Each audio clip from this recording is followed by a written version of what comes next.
हमारे YouTube channel पर आपका स्वागत है नरेंद्र जी। नमस्ते, धन्यवाद। नरेंद्र जी, हम आपसे जानना चाहेंगे कि जो प्राइवेट और कॉन्वेंट स्कूल हैं, प्राइवेट कॉन्वेंट स्कूल, ये बच्चों और उनके अभिभावकों का किस प्रकार शोषण करते हैं, इस पर अपना विचार व्यक्त करिए।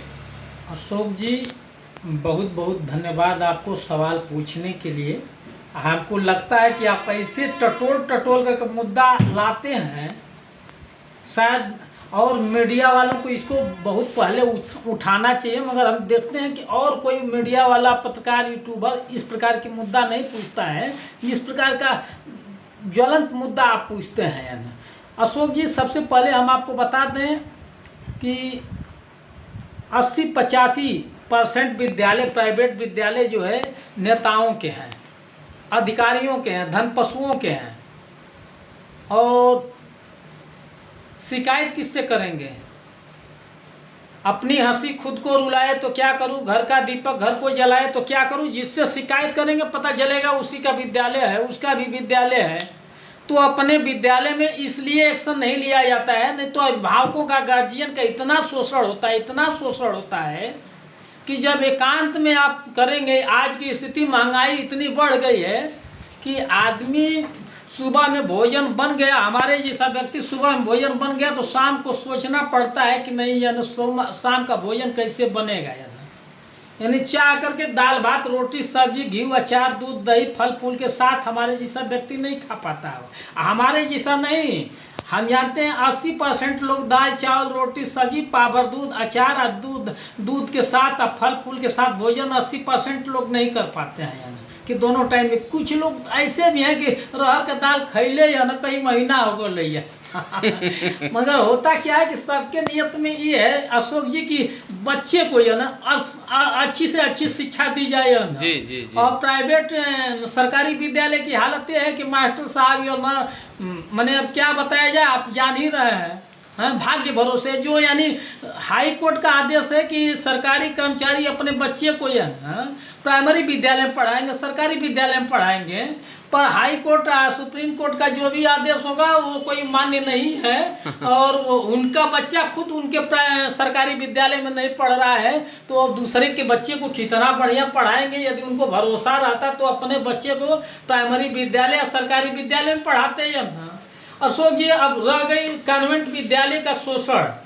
देखिए, शोषण हो रहा है, अब अभिभावक बेचारे सह रहे हैं, क्या करें। उनको डर है कि कहीं हम विरोध करेंगे तो मास्टर साहब, प्रधानाचार्य जी हमारे बच्चे का नामे काट करके भगा देंगे या ना। और बेचारे क्षमता भी नहीं है कि नहीं विरोध करें या ना। गरीबी में किसी प्रकार एक वो है कि नहीं हम अपने बच्चे को अच्छी से अच्छी शिक्षा दें। तो शासन प्रशासन को ये चाहिए, मुख्यमंत्री साहब, मुख्यमंत्री योगी आदित्यनाथ जी को ये चाहिए कि एक शिक्षा नीति लागू कर देनी चाहिए थी या ना। एक शिक्षा नीति लागू होने से ये फायदा होगा कि जो गरीब का बच्चा पढ़ेगा यानी क से कबूतर, तो अमीर का भी बच्चा क से कबूतर पढ़ेगा। अमीर का बच्चा यदि क से कंप्यूटर पढ़ेगा तो गरीब का भी बच्चा क से कंप्यूटर पढ़ेगा या ना। मगर होता क्या है, कंपटीशन। देखिए, जब चलिए दिशा बदल जाएगी, हम कॉन्वेंट विद्यालय पर ही आते हैं, उस पर फिर बात करेंगे। कॉन्वेंट विद्यालय में देखिए अशोक जी, कभी हर साल बुक बदल करके पैसा लिया जाता है, अभिभावक पर लोड पड़ता है। फिर री एडमिशन के नाम पे पैसा लिया जाता है। मानिए जब बच्चा 1 में पढ़ा है तो 2 में अपने आप एडमिशन होना चाहिए, तो LKG से 2KG, माने जब आगे पढ़ेगा तो उसका एडमिशन के नाम पे पैसा 3000 4000 5000 जो ना वसूला जाता है। घोर अन्याय है या ना, घोर अन्याय है।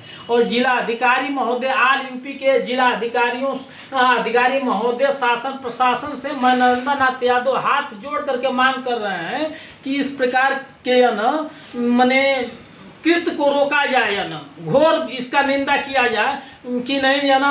अभिभावक कैसे कैसे पैसा दे रहे हैं, कैसे कैसे व्यवस्था कर रहे हैं, मात्र एक उम्मीद में कि हमारा भी बच्चा अच्छी से अच्छी शिक्षा हासिल कर ले। और उसके साथ होता क्या है कि महीने में 1 महीना 10 दिन गर्मी की छुट्टी हो जाती है अशोक जी। 1 महीना 10 दिन गर्मी की छुट्टी हो जाती है, बरसात की छुट्टी हो जाती है, रेनी डे के नाम पे छुट्टी होता है, चुनावी माहौल के नाम पे छुट्टी हो जाती, चुनाव आ जाता है उसमें छुट्टी हो जाता है, जाड़ा की छुट्टी हो जाती है। और महोदय हद तो तब हो जाता है कि रीएडमिशन के नाम पे भी पैसा लिया जाता है, 52 अतवार है। ऐसे देखिए तो 3 से 4 महीना अभिभावक का फालतू पैसा जाता है।